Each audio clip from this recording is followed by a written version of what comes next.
Karoline Leavitt's shock White House departure is being dragged into a bizarre new controversy after reports revealed she was among more than 100 staffers and reporters left aboard an Air Force One decoy plane during Donald Trump's secret escape from Turkey. Leavitt announced that she will leave her position as White House press secretary at the end of August, just weeks after returning to the job following maternity leave. The 28-year-old had been one of Trump's most aggressive and loyal defenders from the White House briefing room, and that is exactly why the timing of her departure has triggered so much speculation online. The incident happened during Trump's July trip to Turkey for the NATO Leaders Summit. According to reports, Trump was initially seen publicly boarding Air Force One at Ankara Airport, but behind the scenes, the U.S. president was reportedly moved away from the aircraft as security officials dealt with concerns over a potential Iranian threat. Well, it's only up to Secret Service. I just follow what they'd like to do. So I go by Secret Service and the military. They wanted me to go on a different flight, a different plane. Equal safety, but they wanted me to do it, so I do it. I do what they say. Why did they want you to do that? I guess there was a threat out there. I didn't really ask them much about it. I get a lot of threats. Turkey flight, Air Force One still flew out of Turkey with press and with White House officials on it. How much is Well, this one went over to England, where it was shown to the soldiers. It's still at risk, even though No, I know, but this one went over to England because the soldiers wanted to see it. Right. And it stopped, and they showed it to the soldiers, and we did a switch over there. And it was really as per the military, and I just have to do what they say. They go for safety, and I have to do what they say. Why was it too dangerous for you to fly on Air Force One, but Well, not I don't know. too dangerous I for the think press? actually the plane that I flew on was at greater risk. Why I think do you it was say at that? greater risk because that would be the plane I think that they would be more likely to go for. The operation was allegedly concealed using an airport catering truck. Meanwhile, staff and members of the press pool were left believing that Trump was still aboard the main Air Force One aircraft.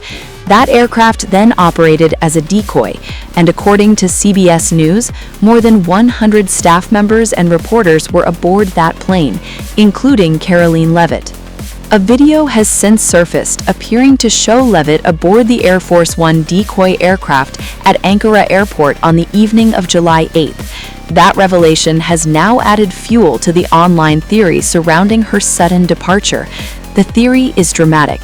Did Leavitt discover that she and other passengers were being left aboard a plane that could potentially have been targeted while Trump was secretly whisked away to safety?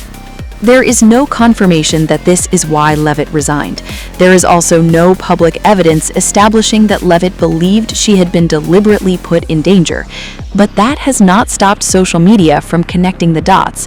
One post claimed the episode showed Trump's loyalty only goes one way. Another called the timing interesting, pointing out that Leavitt was aboard the decoy aircraft and is now preparing to leave the White House.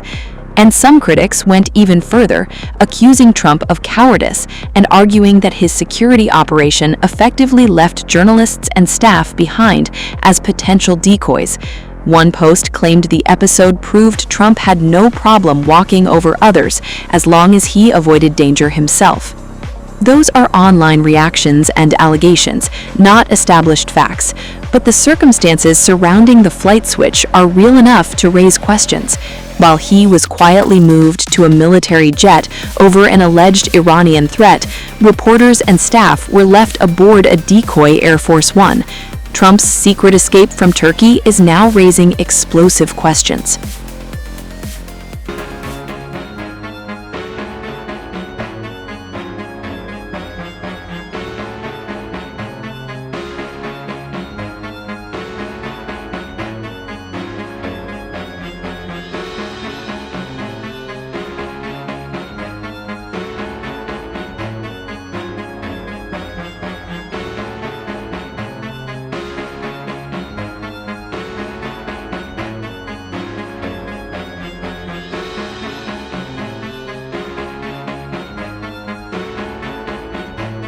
President Donald Trump's secret flight switch has been exposed after a bombshell Washington Post report revealed an extraordinary decoy operation during his July trip from Turkey. CNN host Karoline Collins aired footage appearing to show Trump boarding Air Force One before reportedly leaving through an elevated catering truck and transferring to a smaller U.S. Air Force C-32A military jet. The operation reportedly followed an apparent Iranian assassination threat, with Trump's movements being kept hidden from reporters and even some White House officials. And here's where the story gets even more bizarre. Journalists and some White House staff members were still aboard Air Force One when the plane flew from Turkey to Britain on July 8th. They had no idea that Trump was no longer on board, meaning they were effectively serving as unwitting decoys. The journalists who were physically on that aircraft confirmed they had been kept completely in the dark, according to the Washington Post. That revelation has sparked a furious reaction online, with people questioning why the aircraft was allowed to take off in the first place if the threat was considered serious enough to secretly move the president. Some asked, why not simply stage a mechanical problem and safely delay the flight instead of allowing the original aircraft carrying journalists and staff to continue flying? Even TMZ's Harvey Levin, who reportedly spoke to someone involved in the situation, apparently didn't understand why a fake mechanical problem wasn't used instead, or why actual people had to be left aboard as decoys. And social media users were absolutely brutal. One person wrote that Trump was not only a coward, but had purposely placed dozens of innocent people in danger just so he could pull off his Houdini act. Another wrote that Trump let the press, pilots, and staff stay on the plane to potentially get shot down before sarcastically asking, "Wow, what a hero." A third user went even further, writing that Trump treats everyone around him as expendable cannon fodder while he sneaks away like a rat. Real leaders don't sacrifice their own people to save their skin. Another commenter turned their anger toward the Secret Service, writing that the agency doesn't give two shits about anyone else except the protectee. One post asked just how big of a coward Trump had to be to hide in a food truck while potentially sending people to their deaths before launching into a series of other attacks against the president. The unusual flight switch has now raised a much bigger question.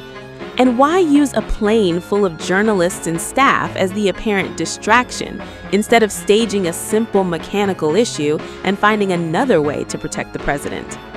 Notably, just hours before that secretive flight switch, Trump was already describing Iran as a serious threat and telling NATO Secretary General Mark Rutte that he remained at the very top of Tehran's target list. I don't think they know what the hell they're doing. They're bad people, very bad people. I think they're incompetent, by the way. Because if they were competent, they would have made a deal a long time ago, like about 47 years ago.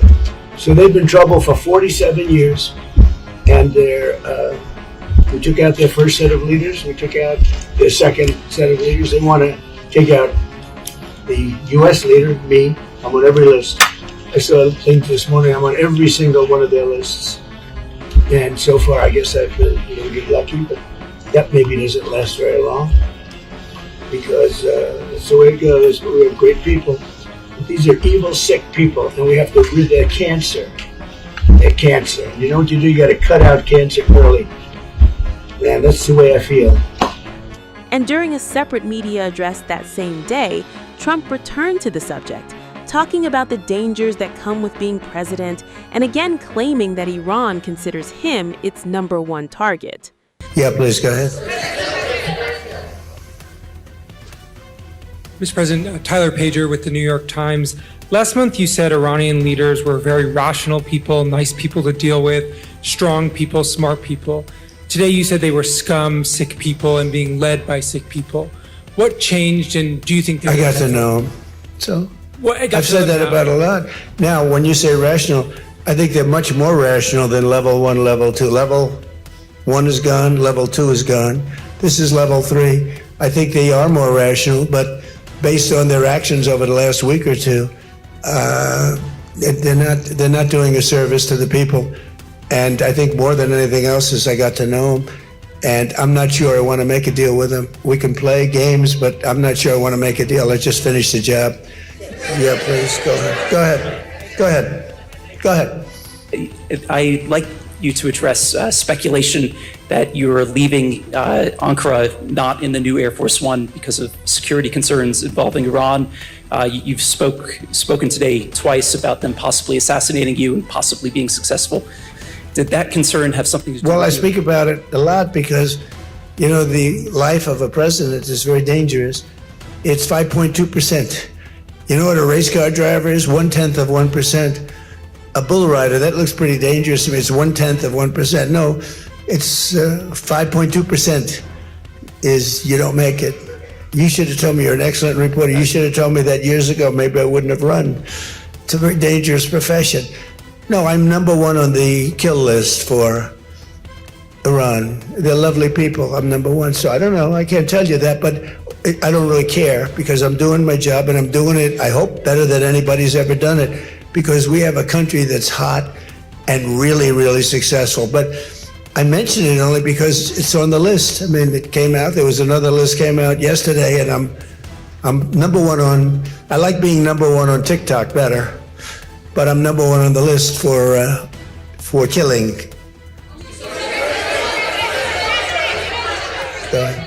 Go ahead.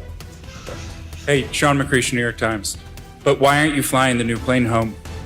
Say what? Why aren't you flying on the new Air Force One home? It's flying to Europe, to one of the big bases, 2 or 3 of the big bases, where we can show it to the people, and we'll be going home by normal methods.